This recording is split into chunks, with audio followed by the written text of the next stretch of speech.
पीछे वाला व्यक्ति सैम है। उसकी चालों से पता चलता है कि यह लड़की सीधी साधी नहीं है। फिल्म शुरू होती है। लड़की अपने प्रेमी से फोन पर बात करते हुए एक छोटी सी गली में जा रही है, लेकिन एक सेकंड बाद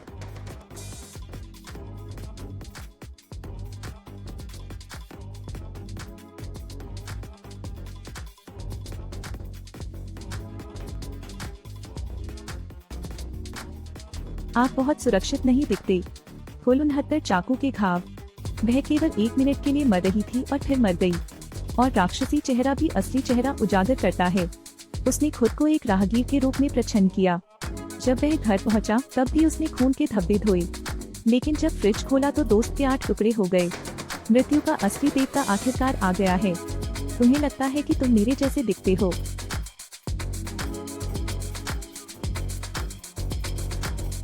तुम योग्य नहीं हो। यह वह अंत है जो शैतान के चेहरे का अनुकरण करता है। जल्द ही उसने एक शिकार चुनना समाप्त कर लिया। ये दोनों लड़कियां एक राक्षस जैसे चेहरे वाले हत्यारे की बेटियां हैं। जैसे ही वह किसी को मारने वाला था, तारा ने उसे कोहनी मारी और जमीन पर गिर पड़ी। फिर दोनों बहनें एक सुपरमार्केट की ओर भागी। राक्षस मुख ने भी पीछा किया। रास्ते में खड़े व्यक्ति की भी चाकू मारकर हत्या कर दी गई।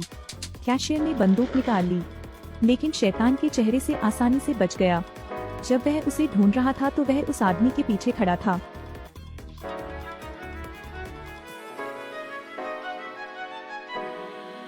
रुको, मत करो। बहनें इतनी डर गईं कि अप्रत्याशित रूप से दोनों बहनों का मनोविज्ञान असामान्य रूप से बहादुर था। सौभाग्य से उनके पिता भी मृत्यु के देवता के पूर्ववर्ती थे। उसे पास आते देख सैम ने अपना हलबर्ट घुमाने के लिए पानी का एक कैन उठाया। इसके बाद दोनों सावधानी से धीरे धीरे रेंगने लगे, लेकिन उसके पैरों के नीचे कांच का टुकड़ा अभी भी आवाज कर रहा था।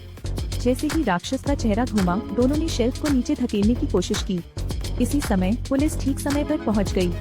दोनों बहनें भी हादसे का शिकार होने से बच गईं, लेकिन हत्यारा यह सब देख लिया।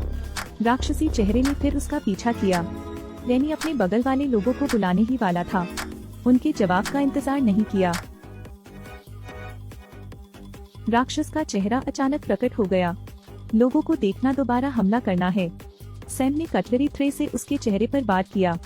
फिर वे दूसरे कमरे में छिप गए। खिड़की से उसने डैनी को सामने देखा। उसने एक सीढ़ी निकाली। पहली बार सैम वहां पर चढ़ा। हालांकि थोड़ा ऊंचा था, लेकिन मुख्य पात्र की आभा भी थी। अगले व्यक्ति की प्रतीक्षा करते समय राक्षसी मुख ने लोहे का दरवाजा भी तोड़ दिया। उसने सीढ़ी को हिलाया, जिससे लड़की को डर का अनुभव हुआ।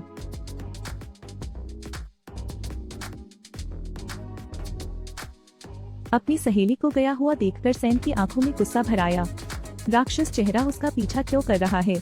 उसी वक्त एक रिपोर्टर सामने आया।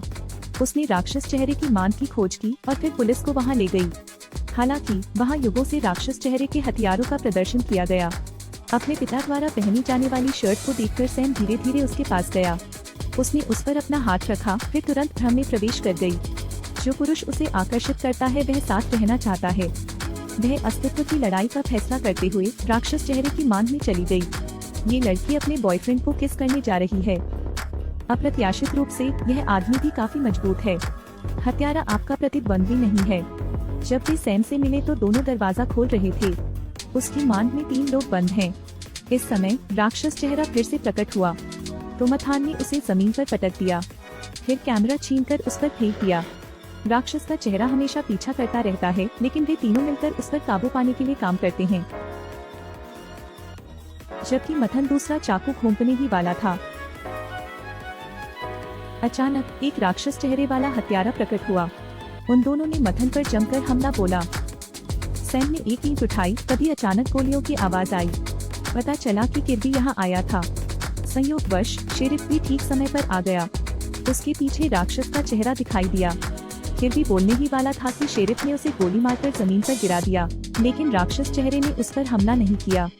एक अन्य व्यक्ति भी आया। पता चला कि अंतिम बॉस शेरिफ है। ये दोनों शैतान चेहरे सैम के सहपाठी हैं। क्योंकि उसके पिता ने एक बार अपने रिश्तेदारों को मार डाला था, उन्होंने दोनों बेटियों से बदला लिया। यहाँ सभी वस्तुएं वही दफन वस्तुएं हैं जो शेरिफ ने अपने बेटे के लिए तैयार की थी। उन तीनों ने बहनों को ऐसे घेर लिया जैसे वे उनके साथ चूहा बिल्ली खेल रहे हों। तारा ने उत्साहपूर्वक प्रतिकार करते हुए राक्षस चेहरे वाली महिला के सिर पर ईंट मार दी। इस समय किर्बी को भी होश आ गया। उसने शेरिफ को गोली मार दी। एथन जल्दबाजी में उसकी किडनी पर वार करने लगा। सैम भी मदद के लिए दौड़ा। क्षमा मांगना, मुझे इसकी जरूरत है। जाओ और उसे मार डालो। वे इतनी बुरी तरह घायल हुए थे कि अभी मरे नहीं थे। एथन ने नीचे हमला किया। तारा को पता था कि इस तरह से आगे बढ़ना खतरनाक था। परिचारिका ने उसका हाथ छोड़ दिया। सैम ने अपनी कमर से खंजर उसके हाथ में दे दिया।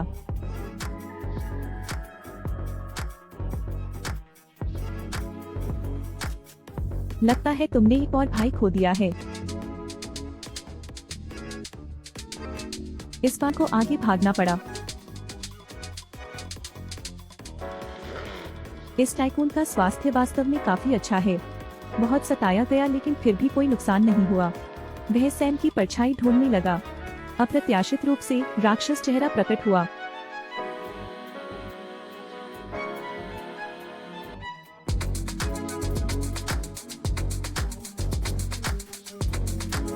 बाइसेप से लेकर पैरों तक कुल 101 बार। और मुखौटे के पीछे वाला व्यक्ति सैम है। उसकी चालों से पता चलता है कि यह लड़की सीधी साधी नहीं है। 2 लोग जीते, लेकिन सैम ने चुपचाप मास्क हटा दिया। इससे साबित होता है कि अगले भाग में वह अंतिम बॉस हो सकती है। फिल्म यही खत्म होती है। अलविदा और फिर मिलेंगे। पता चलता है कि यह लड़की सीधी साधी नहीं है। 2 लोग जीते, लेकिन सैम ने चुपचाप मास्क हटा दिया।